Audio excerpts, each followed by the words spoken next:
Ya, qasar itu artinya memendekkan atau meringkas. Memendekkan apa? Meringkas apa? Memendekkan atau meringkas jumlah rakaat sholat wajib. Dipendekkan, yang asalnya 4 rakaat dijadikan menjadi 2 rakaat. Ya, saya ulangi lagi. Jadi memendekkan bilangan jumlah rakaat sholat wajib itu qasar, ya. Memendekkan yang 4 rakaat dipendekkan menjadi 2 rakaat. Jadi yang bisa diqasar atau yang bisa dipendekkan atau diringkas rakaatnya itu hanyalah sholat yang berjumlah 4 rakaat. Kalau yang rakaat sholatnya berjumlah 2 rakaat atau 3 rakaat itu tidak bisa diqasar, tidak bisa dipendekkan, tidak bisa diringkas. Jadi sekali lagi, yang bisa diqasar itu hanyalah sholat yang jumlah rakaatnya 4 rakaat. Jadi berarti yang bisa diqasar itu hanya yang pertama sholat zuhur, kemudian sholat asar, kemudian sholat isya. Jadi 3 sholat ini bisa, ya, bisa diqasar, bisa dipendekkan, jumlahnya bisa menjadi 2 yang asalnya 4.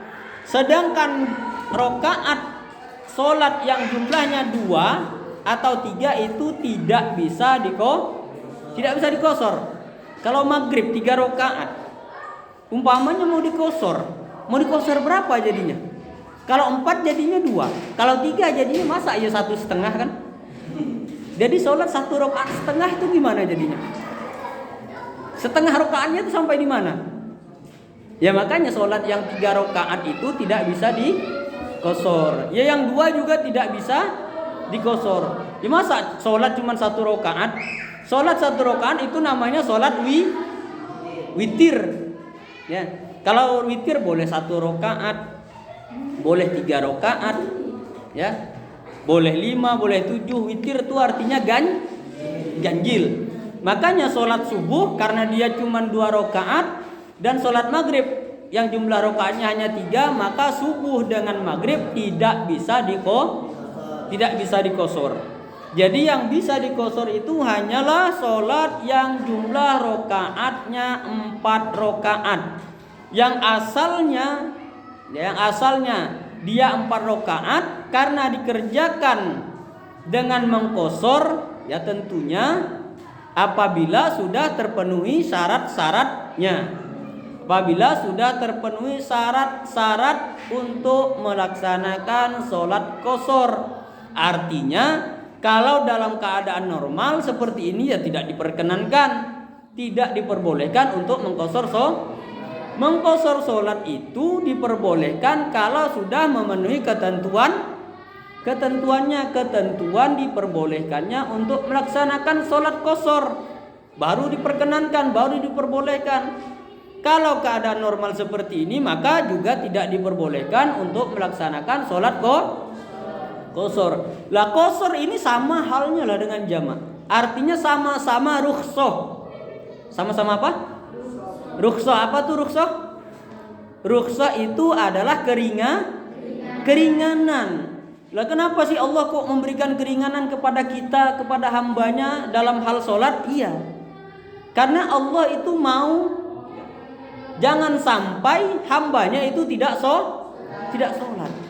Agar jangan sampai kita ini tidak sholat, makanya diberikanlah keringanan oleh Allah. Kalau dalam keadaan tertentu yang memang sudah memenuhi persyaratannya, baik itu jamak ataupun qasar, maka seseorang boleh mengerjakan jamak, diperbolehkan, digabungkan, ya, zuhur dengan asar digabung menjadi satu waktu mengerjakannya. Lah begitupun juga, ya, kalau kita sudah memenuhi ketentuan untuk melaksanakan sholat secara qasar, maka diperkenankan untuk qasar.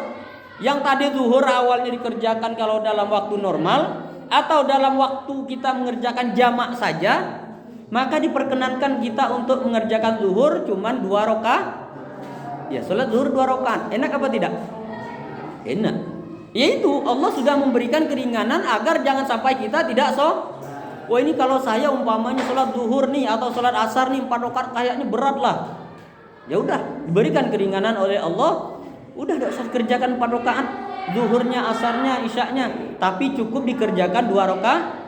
2 rakaat saja, tapi ingat sekali lagi, kalau sudah memenuhi persyaratannya. Kalau tidak terpenuhi ya tidak boleh, tidak ada dispensasi, ya tidak ada keringanan. Diberikan keringanan itu kalau sudah memenuhi ketentuan, ya sudah memenuhi persyaratan diperbolehkannya untuk melaksanakan sholat qasar. Jadi zuhur nih mau digabung umpamanya kan. Ini sekaligus saya jelaskan tentang jamak dan qasar sekaligus. Kalau dulu yang pertama kan jamak saja, ya kan? Jadi seseorang cuma melaksanakan sholat jamak saja, digabung saja nih. Ya, digabung. Zuhur dengan asar digabung. Zuhur tapi kalau cuma dia jamak saja, zuhurnya tetap dikerjakan 4 rakaat, sedangkan asarnya juga tetap dikerjakan 4 rakaat. Begitupun maghrib dengan isya. Dijamak juga umpamanya maghrib dikerjakan 3 rakaat, asar tetap isyaknya dikerjakan tetap 4 rakaat. Lah sekarang oleh Allah diberikan keringanan lagi. Kita boleh menjamak sholat sekaligus kita juga diperbolehkan untuk qasar. Jadi umpamanya begini, jamak sekaligus qasar. Kita sudah memenuhi persyaratan nih untuk melaksanakan sholat jamak dan qasar sekaligus. Kita mau melaksanakan sholat zuhur, ini jamak sekaligus qasar. Kita boleh mengerjakan sholat zuhur, boleh mengerjakan sholat asar dalam satu waktu. Ya umpamanya terserahlah mau jamak takdim umpamanya kan, berarti asarnya juga dikerjakan pada waktu zuhurnya dikerjakan waktu zuhur. Lah kalau kita mau sekaligus mengqasarnya boleh. Jadi kalau jamak sekaligus qasar, maka sholat zuhurnya itu dikerjakan cuman 2 rakaat saja. Asarnya juga dikerjakan 2 rakaat. Berarti zuhur sama asar, karena zuhurnya 2 rakaat, asarnya cuman 2 rakaat, berarti cuman 4 rakaat. 4 rakaatnya hilang. Kenapa? Ya karena qasar itu memendekkan atau meringkas hitungan jumlah rakaat Jadi zuhur kalau kita qasar tidak perlu dikerjakan 4 rakaat. Asar kalau kita qasar tidak perlu dikerjakan 4 rakaat, tapi cukup dikerjakan zuhurnya 2 rakaat, asarnya juga 2 rakaat. Kurang apa lagi? Ya.